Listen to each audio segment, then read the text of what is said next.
మోహన్ దాస్ కరమ్చంద్ గాంధీ ఇండియాకి ఫ్రీడమ్ రావడానికి కృషి చేసిన అనేక మంది ఫ్రీడమ్ ఫైటర్స్లో గాంధీ గారు కూడా ఒకరు. అంతేగాని ఈయన వల్ల మాత్రం ఇండియాకి ఫ్రీడమ్ రాలేదు. అలానే father of the Indian nation Gandhi గారు అంటారు. In my perception I won't accept. కాకపోతే ఇండియాకి ఫ్రీడమ్ తెచ్చే క్రమంలో చాలా పెద్ద రోల్ నేను ప్లే చేశారు. అనేక రకాల ఉద్యమాలను చేపట్టి యావత్ భారతాన్ని ఒక్క తాటిపై నడిపించే శ్రీకారము చుట్టారు. గాంధీ గారంటే ఎంటైర్ వరల్డ్ కొన్ని లక్షల మందిని ఇన్ఫ్లుయెన్స్ చేసిన వ్యక్తి.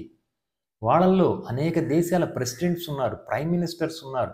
ఆ దేశాలకి ఫ్రీడమ్స్ని తెచ్చే క్రమంలో ఫ్రీడమ్ ఫైటర్స్ ఉన్నారు. వాళ్ళల్లో ముఖ్యమైన వ్యక్తి నల్లజాతి సూర్యుడు నెల్సన్ మండేలా గారు. ఈయన కేవలం గాంధీ గారి సిద్ధాంతాలను మాత్రమే ఫాలో అయ్యారు. లాంగ్ వాక్ టు ఫ్రీడమ్ ఈ బుక్ చదివితే మీకు అర్థమవుతుంది. కాకపోతే గాంధీ గారు తీసుకున్న కొన్ని అనాలోచిత నిర్ణయాల వల్ల చాలామందికి ఆయన వ్యతిరేకత అయ్యారు. వాటిలో ముఖ్యంగా ఇండియా పాకిస్తాన్ బైఫర్కేషన్.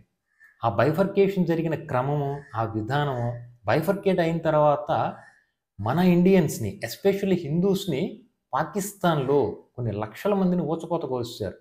అయినా సరే గాంధీ గారు దాని గురించి మాట్లాడకుండా ఆనాడు ప్రామిస్ చేసిన అమౌంట్ 75 కోట్లు పాకిస్తాన్కి కట్టడానికి ఆయన ఆమర నిరాహార దీక్ష కూడా చేశారు. ఆ క్రమంలోనే ఆయన చాలామందికి శత్రువు అయ్యారు. ఆ టైంలోనే గాంధీ గారిని పాయింట్ బ్లాంక్లో షూట్ చేసిన Nathuram Godse why I assassinated the Gandhi అనే బుక్ను కూడా రచించారు. ఇది చదివితే మీకు అర్థమవుతుంది గాంధీ గారు తీసుకున్న తప్పుడు నిర్ణయాలు ఏంటి అనేది.